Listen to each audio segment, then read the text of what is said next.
Alright, we are glad that you chose to tune in to the Kuza Award Gold Winner TV station Maisha Television. What's coming up is a comprehensive look at the events and happenings in the country and beyond. We have a whole lineup for you, and of course our education segment ahead too. Without much ado, coming up. Huyu Mama Shiro, chairman wa hapa Kanan, amesema ya kwamba alikuwa anipendi sana, na kwa sababu umenipenda hata mimi nakupenda sana. Ndio. Na mimi niliwaambia ya kwamba lazima tuteremushe bei ya unga ikuje chini.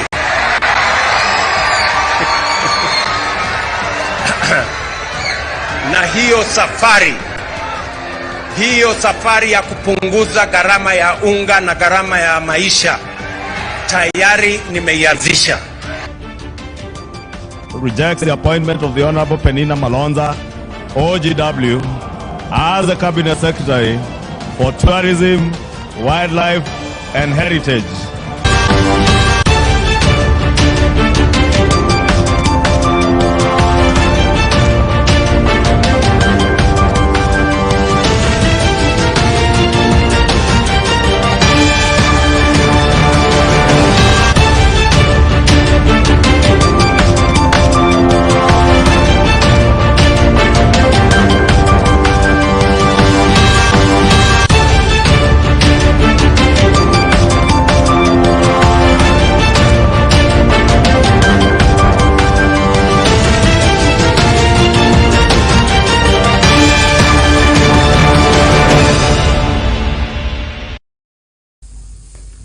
Right, welcome. My name is Bushabi Jr.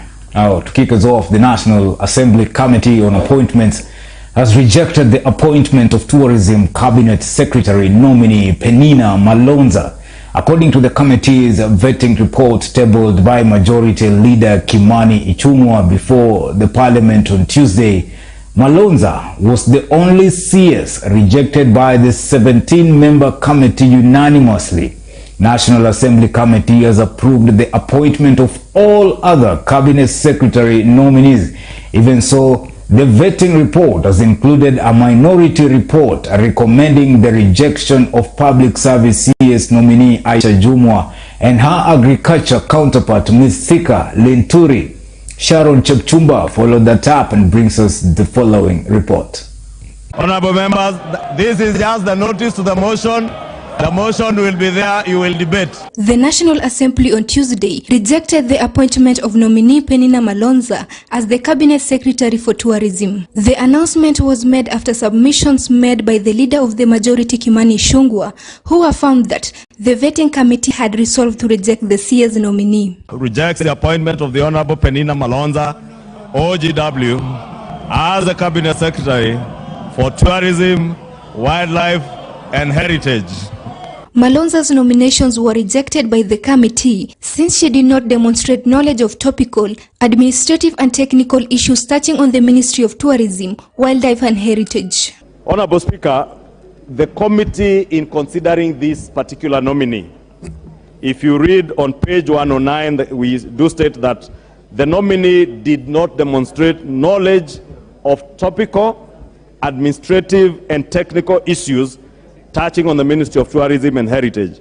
Consequently, the nominee lacks requisite abilities and experience to serve as a Cabinet Secretary for Tourism, Wildlife and Heritage. In a report tabled before the House on October 25th, the minority rejected the appointment of Linturi and Juma over pending court cases. Former Meru Governor Linturi's nomination was rejected since he failed to present a copy of an academic degree he says he acquired from an Indian university before the House Committee on Appointments during vetting.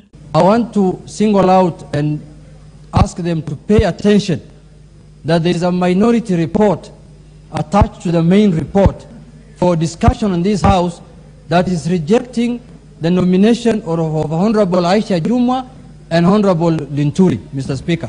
The people being rejected are not only one person. We are rejecting 3 people in total, Mr. Speaker, and I'm just urging them to look into it.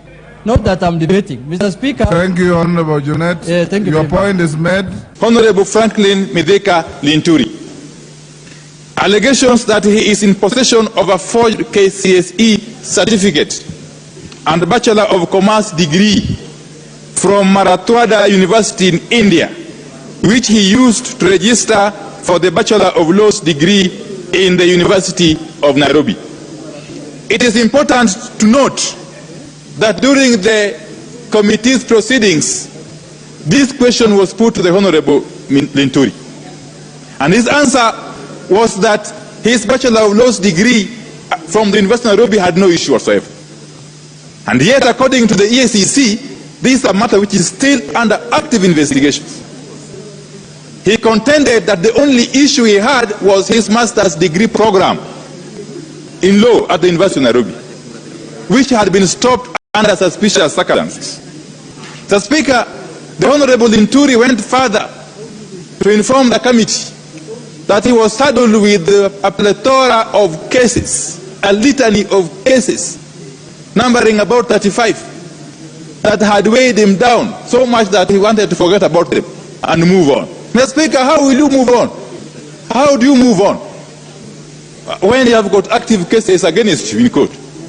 When we approve you to be a cabinet secretary with all these cases, how would you move on? And yet Kenyans expect you to go and serve them from the office to which you have been appointed. That was our difficulty with the Honorable Mithika Linturi. Jumwa's nomination, on the other hand, was overlooked owing to a pending court case in which she is accused of fatally shooting a man in 2019 during a Ganda ward by-election.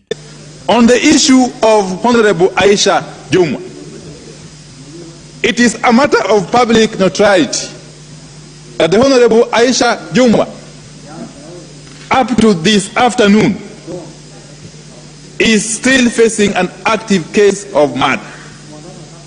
Up to this afternoon, Mr. Speaker. Mr. Speaker, and you will recall for sure, because we live in this country, that some few years ago, none other than the Cabinet Secretary responsible for National Treasury, Mr. Henry Rotich, was charged with certain offenses, I think other corruption or related offenses.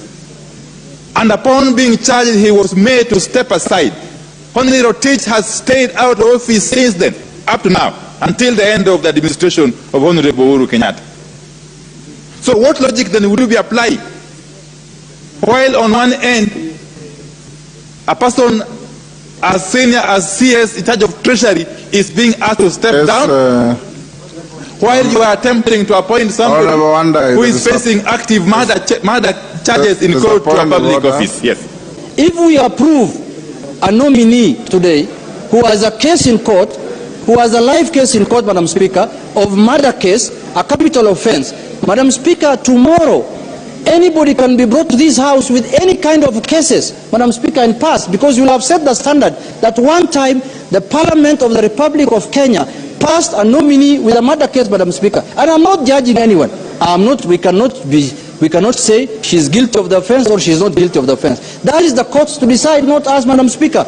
Elsewhere, Inspector General of Police nominee Japheth Koome is set to appear before a vetting committee on November 8th for consideration of his suitability of appointment to office. Koome will testify before the National Assembly Departmental Committee on Administration and Internal Affairs and the Senate Standing Committee on National Security, Defense and Foreign Affairs at Parliament buildings. Pursuant to the provisions of Standing Order number 42-1, I wish to report to the House that I have received a message from His Excellency the President regarding the nomination of a person for appointment as the Inspector General of the National Police Service. Honorable members, Article 245, 2A of the Constitution states as follows. The Inspector General is appointed by the President with the approval of Parliament. Maisha Prime, Maisha Television, I'm Sharon Chepchumba. Approves the appointment of the Honorable Wycliffe Musalia Mudavadi. All right, thank you, Chepchumba. Now moving on, President William Ruto has abolished the Kazi Mtaani project that was started during the tenure of former President Uhuru Kenyatta. Speaking at the groundbreaking of Soweto East Zone B social housing in Kibra, Nairobi County, Ruto said the youth will now be building houses and not collecting garbage. He said youth from Langata and Kibra will be given the first priority to work on the housing project. Ruto said the number that was employed in Kazi Mtaani was minimal and more people will be added to the housing project in the latter days. Mheshimiwa Johnson Sakaja, karibu sana. President William Ruto scrapped off Kazi Mtaani program during the groundbreaking of Soweto East Zone B social housing in Kibra in Nairobi County. Speaking on Tuesday, October 25th, the head of state vowed to include the youth to contribute towards the affordable housing plan in the country through the Jua Kali industry. Tutakuwa na nafasi ya ajira ya vijana 2,500 katika hii mpango. Najua nyinyi mumeniambia ya kwamba mnataka ile kazi mtaani. Munisikize, sikizeni. Mambo ya kazi mtaani ni mambo zamani. Ile kazi mtaani ya kuokota takataka na nini hapana. Tuachane na hiyo. Sasa kazi itakuwa hii. Nyinyi mnanielewa? Hiyo kazi sikizeni. Hiyo kazi ya mtaani, hakuna kazi ya mtaani tena. Kazi ni hii ya kujenga manyumba hii. Na nimemwambia huyu mungwana, wale watu wa kwanza ambao wataajiriwa katika kazi hii ni watu wa hapa Lang'ata na watu wa Kibra, ndio watakuwa wa kwanza. By abolishing Kazi Mtaani program, Ruto argued that his latest move was meant to empower the Jua Kali industry. Kuambia watu wa Nairobi ya kwamba leo tunaanzisha ujenzi wa manyumba hapa Kibra Soweto B. Mimi nataka nimwambie waziri pamoja na permanent secretary ya kwamba waanze kupanga mambo ya Soweto C, kwa sababu chini ya mwaka mmoja nitarudi hapa tena ili tuweze kuanzisha ujenzi wa Lang'ata B, Lang'ata C ikifuatwa na Lang'ata D, ndio tufunge mambo ya slum hapa Kibera. Also, Ruto promised to allocate 40% of the affordable housing work to small businesses. Vile tutakuwa na biashara. Mumesikia, tumekubaliana na contractor ya kwamba yeye atafanya 60% ya kazi. 40% ya biashara itafanywa na wafanyabiashara wengine wadogo hawa. Tumekubaliana ya kwamba milango yote karibu 8,400 itatengenezwa na mahasla wa hapa. The head of state noted that the government is keen on rehabilitating the informal settlement in the country. Hapa wakati mambo ya ujenzi itaendelea, tutakuwa na wafanyi kazi karibu 2,500 watakaofanya kazi katika huu mpango. He assured the residents that the program will not fail as it did before. Na hii mpango ilikuwa katika mipango yetu for the last 5 years. Lakini the last 5 years tumejenga nyumba 2,000 peke yake. Mimi nataka niwahakikishie watu wa Nairobi na watu wa Kenya ya kwamba kabla ya mwaka mmoja, in the next 1 year, tutakuwa tumeanzisha ujenzi wa manyumba 200,000 katika taifa letu la Kenya. Ruto also urged Kenyans to pay taxes to avoid being slaves to loan lenders. Tafadhali na waomba, mahali unafanya kazi, kama unafanya kazi mahali fulani na unaona yule mwenye hiyo kazi anakata kulipa mama anakwepa kulipa ushuru, wewe tuambie, kwa sababu huyo anataka kuharibu maisha yako. Kwa sababu mtu asipolipa ushuru anaweka hiyo pesa kwa mfuko yake, anatuletea hasara kama taifa la Kenya. Na ndio mimi nakubaliana na mama huyu, Mama Shiro. Mama Shiro ameomba mambo ngapi? 2. Amesema ya kwanza, tunataka utuondolee ushuru ya mambo ya stamp duty. Na hiyo nimekubaliana na yeye kwa sababu hii. Addressing a request from a trader in the audience, Ruto stated that the stamp duty will be removed.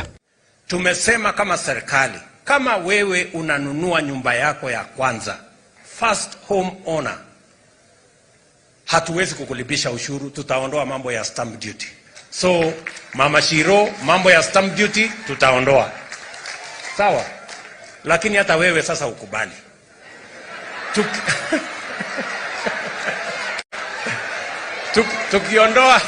Tukiondoa ushuru ya stamp duty, ile ya rates wewe ulipe. Kwa sababu usipolipa rate tutatoa wapi maji jameni? Na barabara tutajenga na nini? Na stima tutaweka namna gani? Na huyu mtu ataokota takataka namna gani, huyu mtu wetu Sakaja? Notably, the first phase of Kazi Mtaani kicked off in April 2020 as a pilot program. It focused on select informal settlements in the 8 counties of Nairobi, Mombasa, Kiambu, Nakuru, Kisumu, Kilifi, Kwale and Mandera.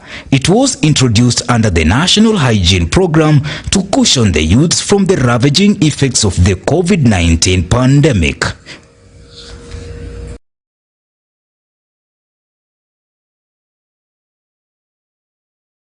And still on the president, Dr. William Ruto, said that the Kenya Kwanza government is determined to reduce the cost of living in Kenya. Speaking during the launch of affordable housing project in Kibra on Tuesday, the head of state said the price of unga, that is maize flour, will also reduce. The release of 3.6 billion shilling subsidized fertilizer, Ruto said, will see an increase in farm produce leading to the reduction of unga prices. President Ruto further blamed his predecessor Uhuru Kenyatta's administration for the unga crisis, saying we need to give him 1 full year to reverse the problem. Jambo la tatu, lazima tupunguze gharama ya maisha. Si ni kweli? Na mimi niliwaambia ya kwamba lazima tuteremushe bei ya unga ikuje chini.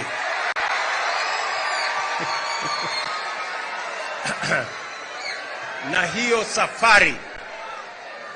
safari ya kupunguza gharama ya unga na gharama ya maisha tayari nimeianzisha.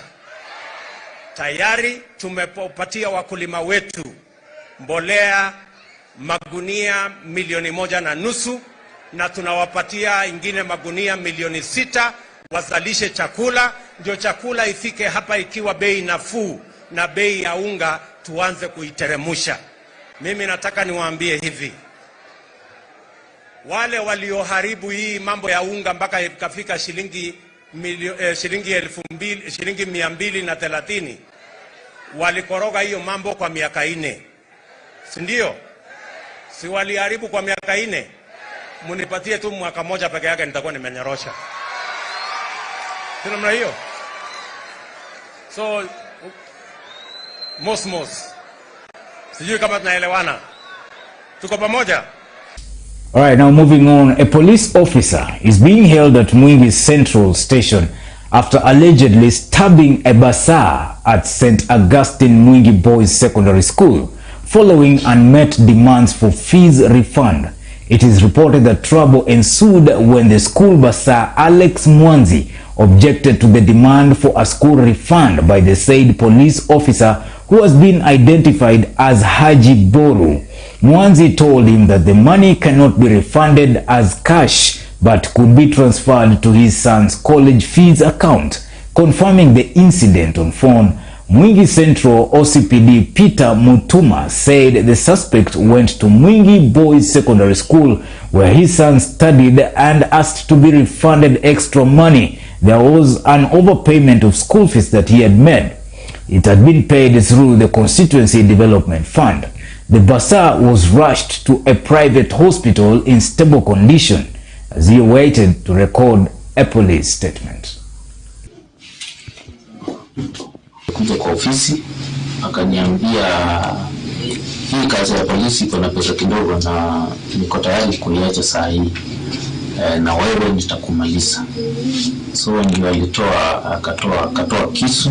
Niko mkaribia alikuwa ametoa kisu tayari, ndio akaniunga hapa kisu ya kwanza. Ile tungeomba ni sheria ichukuliwe na huyo mtu apelekwe kotini immediately, na kinigocha vitu kama hizo, kama askari yako na stress. Alright, now it's my time for me to take a quick commercial break. I'll be back with more news.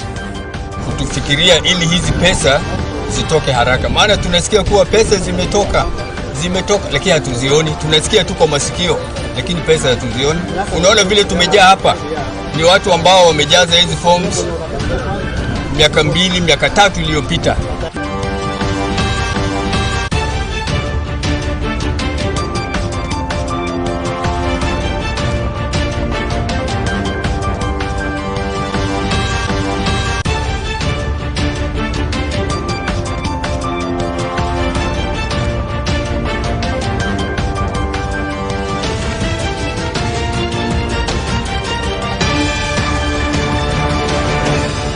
Getting correct content from TV has never been easier for many viewers. But with Maisha TV, we make it simple and accessible to access information.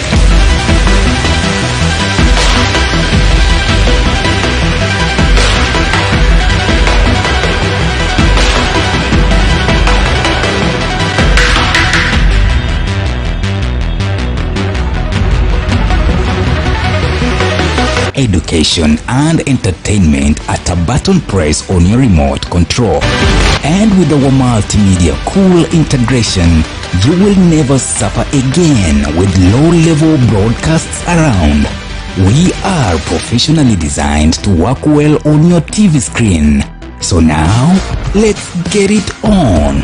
Just choose it, watch it, and love it. Our viewers, see a better tomorrow.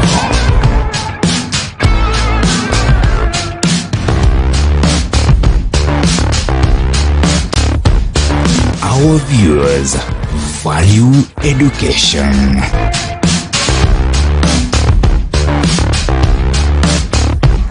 Our viewers dream big.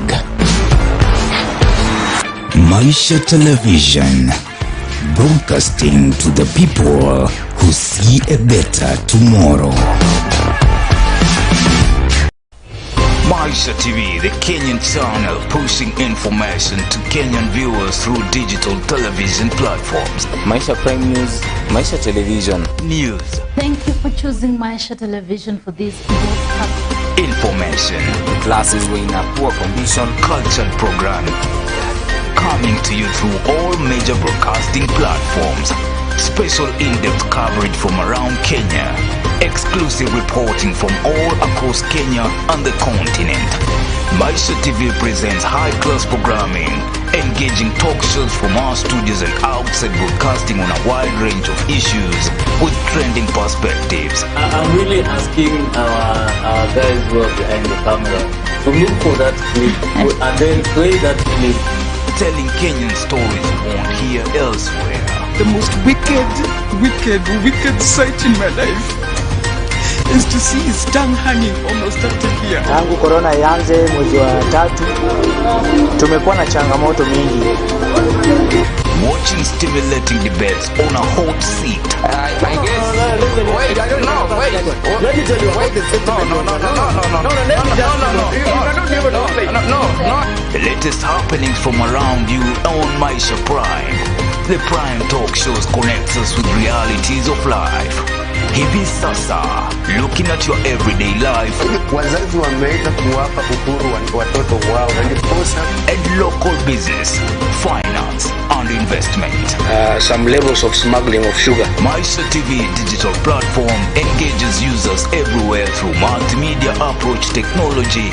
A Maisha Television digital platform, your local and continental channel platform where you choose it, watch it, and love it.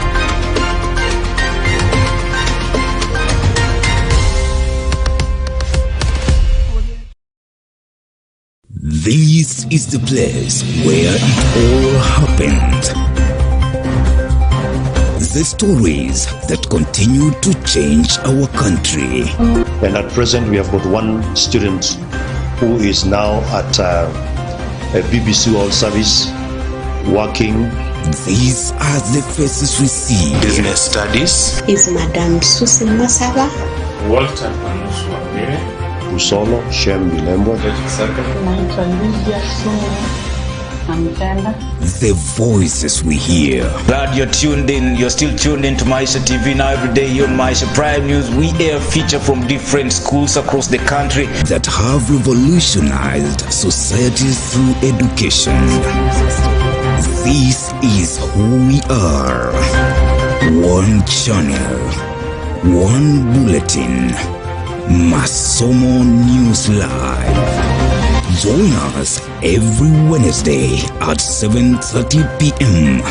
for Masomo News Live, exclusive to Maisha TV.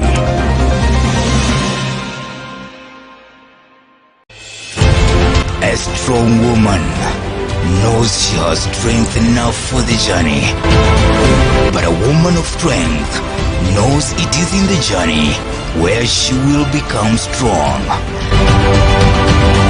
Join Irene Mumbo Bushabi and Rita Kering on Prime Women Talk every Wednesday from 8 p.m.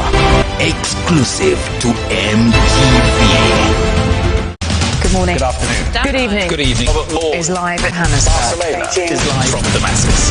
We're on the doorstep. For Maisha TV. For Maisha Prime News, Maisha Television. For Maisha Prime News, Maisha Television. Trusted news, trusted sources, trusted dissemination of information.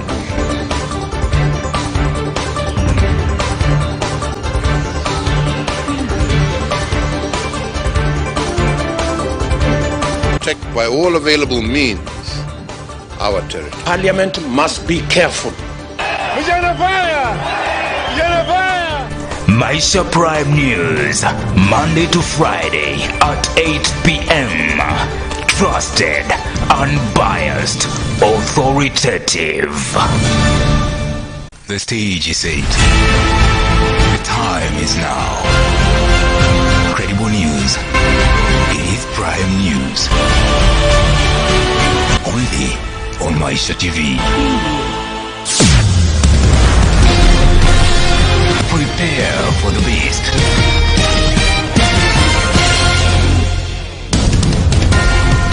Informative. Authoritative. Unbiased. Welcome to Maisha News. Take away the noise. We are here to inform and educate you on all that is happening around you. The Fury. Hello and thank you so much for joining us from wherever you are. The fighting voices, the distortions, the color and the flashy effects. But most of all, you can take away the lights. The misrepresentation that seeks to pull us apart, and then you can finally find out what is actually happening.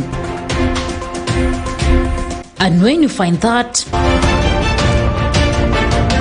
then you will find Maisha Prime News, trusted, unbiased, authoritative. The stage is set. The time is now. Credible news. It is Prime News. Only on Maisha TV. Prepare for the beast.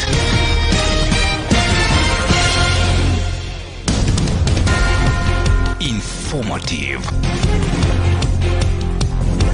Authoritative. Unbiased. Welcome to Maisha News.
Welcome back. You're watching Maisha TV. My name is Bushabi Jr. Now moving on, a section of Malindi residents is calling upon the Supreme Court of Kenya to review its decision on the National Government Constituency Development Fund (NGCDF) with a view of reinstating the kitty.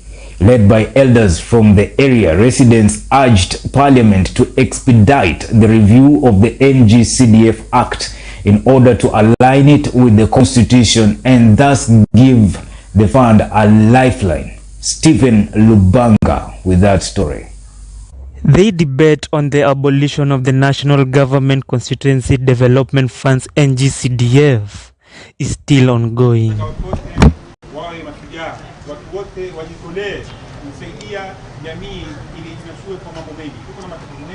Malindi residents are now calling on the Supreme Court to reveal the decision on the National Government Constituency Development Funds with the view to reinstate the kitty. CDF ni hazina muhimu kwa wananchi. Imesaidia watu wengi, imesaidia mambo mengi. Na leo kusitishwa ghafla hivi, bunge linaanza na hazina bunge hili linaanza na bila hazina ya CDF ni pigo.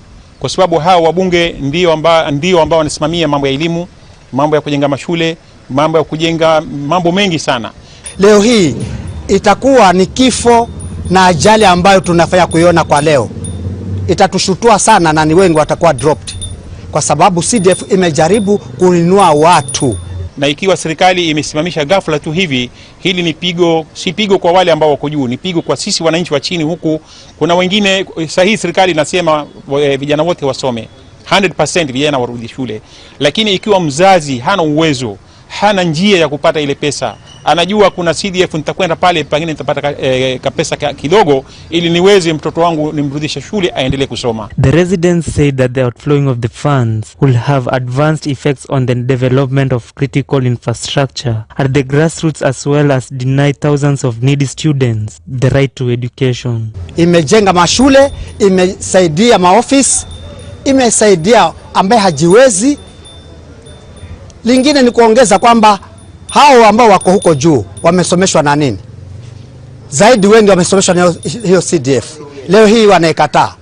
Tunalani kitu kama hicho.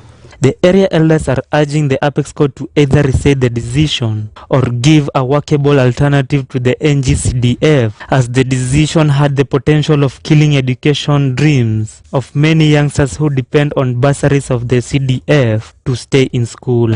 Kuna wase family wale hawana hata chochote, inafanya watoto wao warudi manyumbani. Lakini CDF imesaidia mpaka saa hii tuko na madaktari.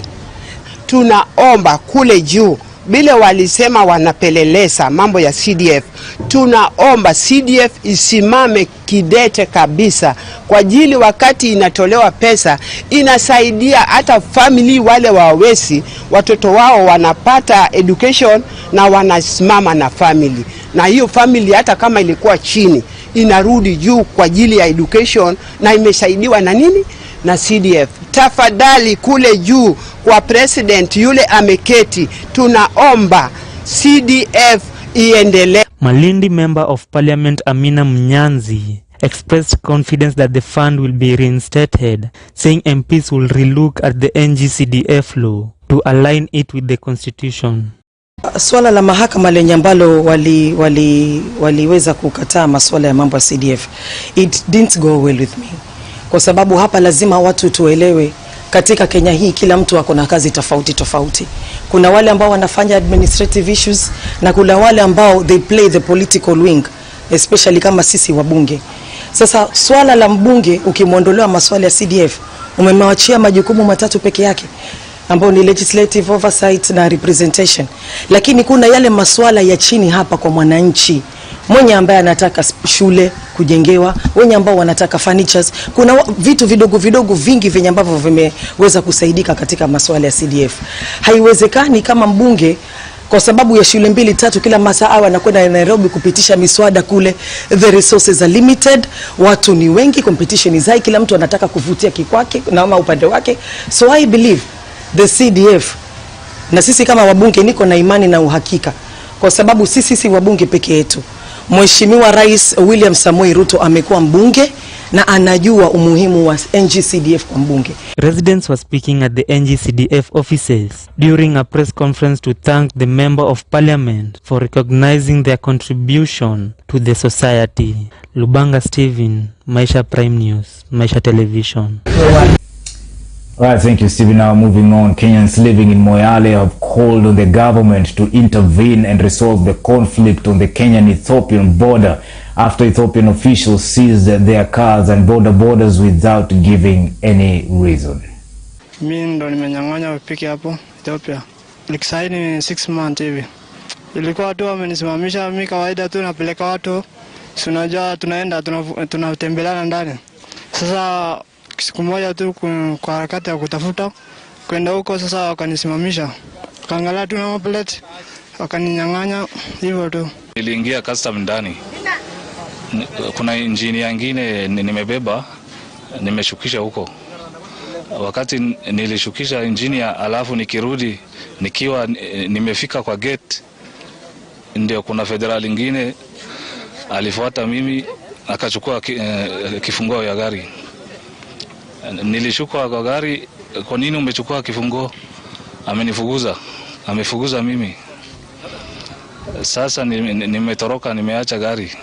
Nimesimama, nimeangalia gari, akaamusha gari yangu, akaenda naye. Mbeleni tulikuwa tunaenda the other side, tunachukua mizigo, tunakuja tunauza. Saa hizi hiyo mizigo siwezi beba na mkono. Nikisema nitabeba na mkono, nitabeba wiki mzima. Ningekuwa na pikipiki hiyo na haya, pikipiki kwenda huko ni pesa kidogo kuliko ile mimi nikibeba kutoka hapa mpaka huko ni wiki mzima naweza leta hiyo mizigo. Tafadhali wa vijana wetu wanaumia. Tukaweza kuzungumza paka wa leo hatujapata any tatuzi. Lakini vitu zinaongelelewa kila mahali, habari tumefikisha. Na sijui ni lini itakuwa. Naomba hii serikali ya hasla, serikali ya Honorable Samoi William Ruto aweze kuangazia haya maneno na aweze kuangalia. Sisi Safaricom kuingia Ethiopia tumefurahi sana kama wa Kenya. Lakini kama sisi bado tunaumia na tunaona tunaumizwa na jirani kidogo, hatusikii vizuri. Tunaona wanaumiza watu yetu, wanaumiza wa vijana yetu, magari zetu zinachukuliwa.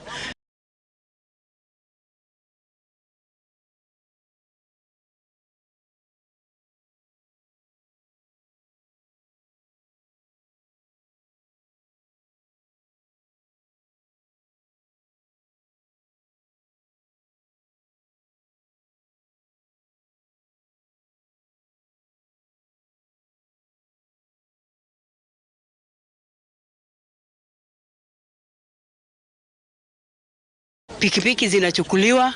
So watoto hata kwanza ni idle, ni pikipiki ndio inawaweka busy, inawafanya kuwa busy. So watoto wanarudi kwa baranda, pombe ni cheap hapa, wanakunywa hii pombe kali ya bei rahisi, miraa ndio hiyo, bangi ndio hiyo, zote zinatoka huko kwao.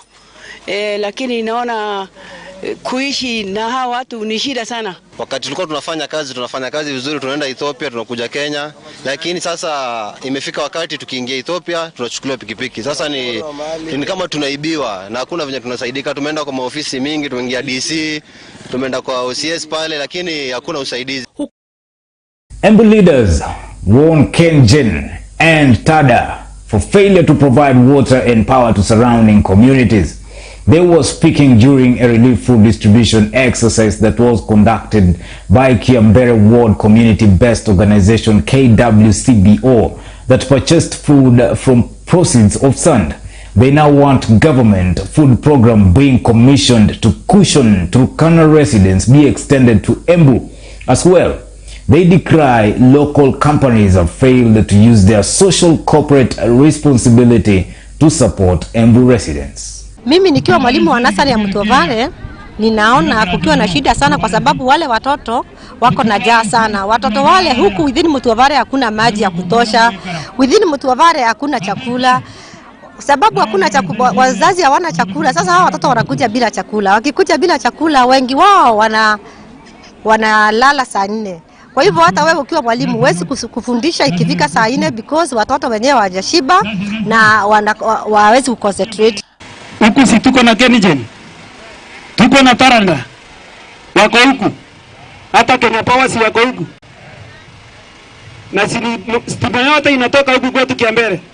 Si ndio tuko na damu zile nyingi sana kwa zinatengeneza moto ya Kenya. Sitaranda iko hapa na mashamba kubwa na wanapitia huku wote wakiona vile tunakufa na njaa na hawatuletei chakula. Mkiwaona muambie nini? Chao kimotoni. Nataka kuambia serikali kuu na serikali ya mashinani, wakipanga mipango ya kupeana chakula kwa wale ambao wameathirika na njaa, wakumbuke Mbeere North na Mbeere South kwa kiwango kikubwa zaidi, kwa sababu hawa watoto hawaendi shule, wamama hawawezi chochote, hawawezi enda kwa shamba kwa sababu ya njaa. Kwa hiyo ningeomba serikali kuu na ya mashinani itumie mbinu zozote zile kuhakikisha ya kwamba watu wa maeneo haya wamepewa chakula cha msaada. Naona Mheshimiwa Rais anazunguka kila mahali. Mimi tangu nizaliwe, yule rais nimeona Kiambere Ward, Mheshimiwa Women Rep. Alikuwa anaitwa nani? Yule Mheshimiwa President tushawahi ona Kiambere anaitwa nani? Alikuwa anaitwa Daniel Toroitich Arab Moi. Ndiye alikuja pale mtu pale. Anga na mwana gani? Na sasa naona Mheshimiwa William Ruto ndege yake inazunguka Air Force. Sitafadhali tu angalie tu anjue kuna mahali kunaitwa Mbeere Kiambere. Pia hiyo ndege ikanyange huko ama namna gani? Ndiye akuja hata aone vile tuko na jua hapa. Naona watu wa Turkana wanapelekewa chakula. Turkana wanapelekewa chakula. Hakuna tofauti ya mwananchi aliye Turkana na yule mwananchi yako Kiambere Ward siku ya leo. Still in Embu County Assembly is in the process of vetting the chief executive officers nominated by Governor Cecily Mbarire. Education nominee Daniel Geranwa, when answering questions from members, said Muguka farming had no effects to pupils who are not involved directly in the heart. The people to work, they were doing well. So I also found that CAT was worthwhile because I also evaluated the financial status of the families and the ability of the families to cater for children then when they are school, and those families which were farming CAT were better off. That's why I continued with farming Mira, and I also continued counseling my children. In fact, one of my fourth born even scored very highly and even joined Mangu High School. He's completing architecture in December. That was an icon that CAT per se does not just influence education negatively if handled nicely. And it is the reason, Honorable Zanji, why I asked for transfer to go to Gekiro in 2000. Sorry. So I think moving out of that, I would say I was really very ready to prove after my findings that pupils can still do well in families which take part in CAT farming. Ya pili, Gavana sisi tunamsapoti juu ya hospitali. Ya pili, juu ya infrastructure. Ya tatu, juu ya mambo ya irrigation. Yangu tu ni kumwambia asante kwa wale watu wote mnajua vile mlifanya siku ile Ruto na deputy walikuja pale. Isipokuwa ni watu wa Kilimari, watu wa Manyata sub-county, nisingekuwa senator. Ni ukweli. Kwa sababu makoti MCA 30, MP 4, gavana moja na women rep na senator ndio tuweze kwenda pale kwa Ruto na Rigathi ndio mwananchi wa Embu County aweze kusucceed. Ni ukweli ama ni uongo?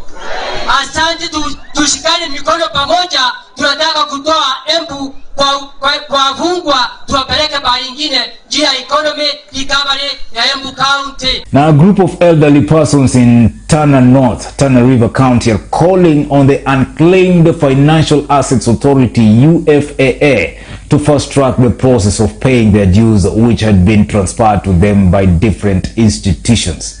Among the benefits they are asking to be paid include their bank account savings, SACCO and insurance investments and the dividends accumulated over the years. Mimi nimeretire mwaka wa 2020.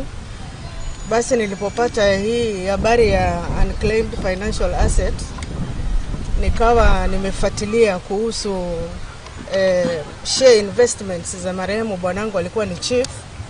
Maana alipofariki alipata tu zile shares zake, lakini kwa upande wa kuna nyumba ambayo ni ya cooperative ambapo pia ina mazao yake na ina dividends. Sasa claims kama hizo ndio tumeclaim, maana hajapata, tulipata tu zile shares zake. 113 tuliotuma maombi na baadhi ya hawa wamekufa, wengine tayari. Sasa itabidi familia zao waanze hizo process upya ambayo already saa hizi ilichelewa, na wale wakianza tena upya it will create much delay for them to benefit. Kuna pesa ambazo wakati wa Moi regime walimu walipewa pesa kuanzia 1977. Kuna pesa tunadai from 1977 to 2005 ambazo hizo pesa zilitolewa na Rais Moi. Walimu hatukupewa. Hii habari iliongelewa hata kwa bunge.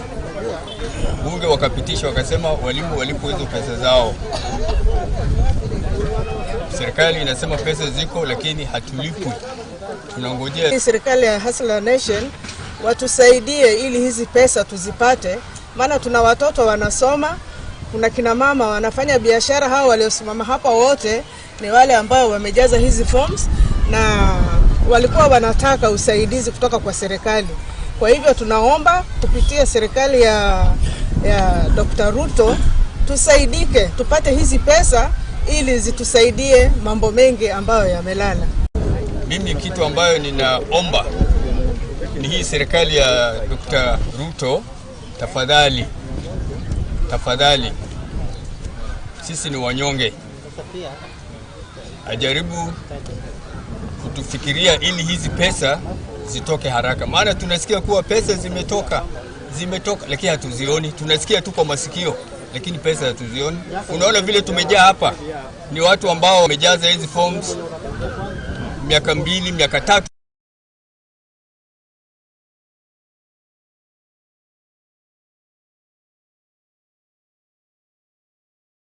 And Muslim religious leaders have taken upon themselves to teach the young ones about Prophet Muhammad at a very young age to have an impact in their religious teachings. The leaders are also teaching the young children peace and how to coexist with their fellow brothers and sisters from other religious beliefs. Maimamu ambao tuko hapa tuweze kuwafunza watoto wetu madrasa, elimu ambayo itakuwa ni ya kidini. Wanaposoma hii ya dini na ile nyingine inawasaidia, wanakuwa na silaha mbili katika maisha yao. Mbali na kuwa wanasoma masomo ya kawaida ya Kiingereza, lakini pia wasome masomo ya kidini. Haya ya kidini inamkuza kuwa na malezi ya kumjua Mungu wake. Na mtoto anapokuwa akimjua Mungu wake, basi shida nyingi, ujambazi mwingi, fujo mbalimbali zitakwisha, manake atakuwa akimjua Mungu wake. Wito wangu tu ni kwamba tuweze kuungana na tuweze kuhubiri amani, tuwe kitu kimoja, tusiwe na fujo za hapa na pale, tusilumbane. Tumeona pia baadhi ya misikiti kuna mizozo kati ya uongozi wa kamati labda waumini. Naomba kwamba tuwe kitu kimoja na Islamu yote tuungane. Hakuna kitu zaidi kama upendo vile Mungu na mtume anapenda watu yake. Atungalie huyu ni Mkristo, huyu yote ni moja, na katika hii yote moja tushikane. Kwa majina Mimi ni Ibrahim Saadallah, nikiwa kiongozi au imamu mkuu wa jimbo hili la Magharibi, ambapo tunaendesha kazi ya Mwenyezi Mungu. Na kuongeza kwa yale ambayo wenzangu wamezungumza, ni kwamba leo ni sikukuu kwetu sisi. Ni sikukuu kwa sababu tunasherehekea mazazi au kuzaliwa kwa mtume wetu Muhammad sallallahu alaihi wasallam. Kwa hivyo inapofika wakati wa ule mwezi au mwezi ambao kwamba alizaliwa mtume sallallahu alaihi wasallam, ulimwengu mzima, sio Kenya peke yake, sio hapa Nyang'ori peke yake, ulimwengu mzima una sherehe kama hizi. Wanasherehekea kitaifa, wanasherehekea kimkoa, wanasherehekea kiwilaya na hali kadhalika. Kwa hivyo mimi nashukuru sana ndugu zetu na dada zetu wa hapa Nyang'ori kwa kuweza kudumisha hii sherehe, kwa sababu kwanza Nyang'ori ni katika miji ambayo kwamba huku kwetu bara ilipokea Uislamu mapema zaidi. Historia ya Uislamu iliingia huku mapema zaidi, na ni miji ambayo kwamba imedumisha hiyo utamaduni na sifa za Uislamu mpaka leo. Kwa hivyo mimi nimefurahi kwa wao kuweza kuandaa hafla kama hii, ili watoto wetu pia wapate kumsherehekea mtume sallallahu alaihi wasallam, wajue huu ndio mwezi au ndio masiku ambayo kwamba alizaliwa ndani yake mtume wetu Muhammad sallallahu alaihi wasallam, ili wamjue kwa sifa na kadhalika. Maana yake Maulid ni kusoma historia au maisha ya mtume Muhammad sallallahu alaihi wasallam, na lazima watoto wetu waweze kujua. And with that story, I'm taking a quick commercial short break. I'll be back.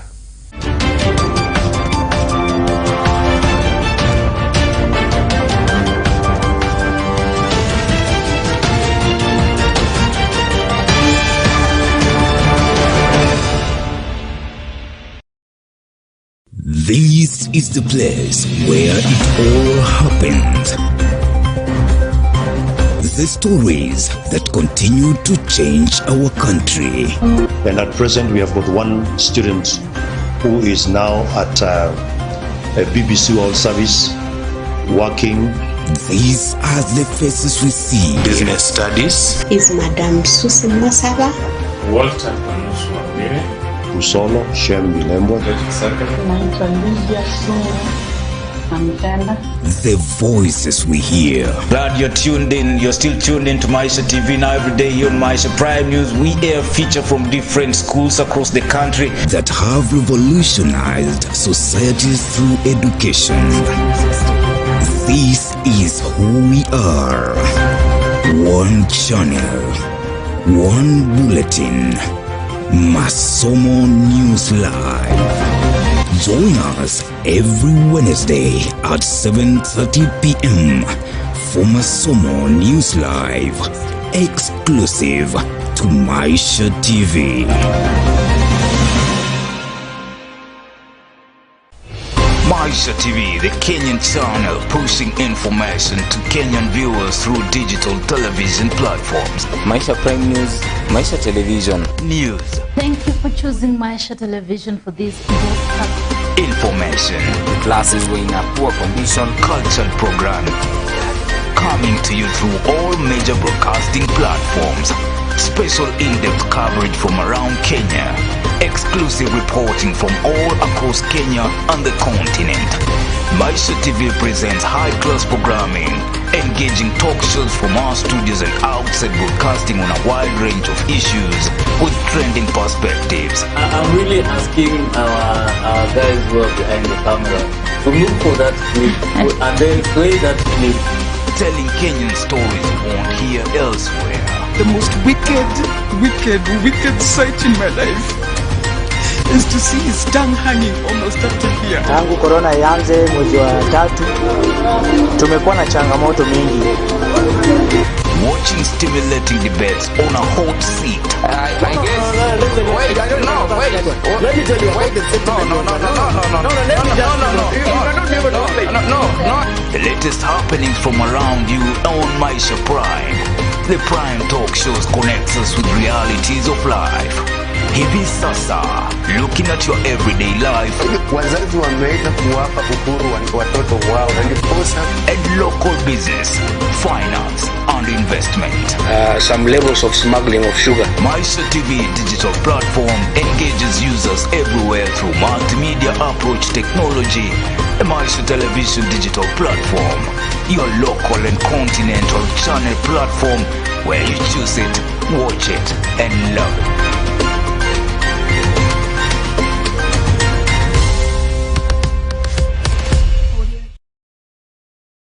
Let's get ready to rumble!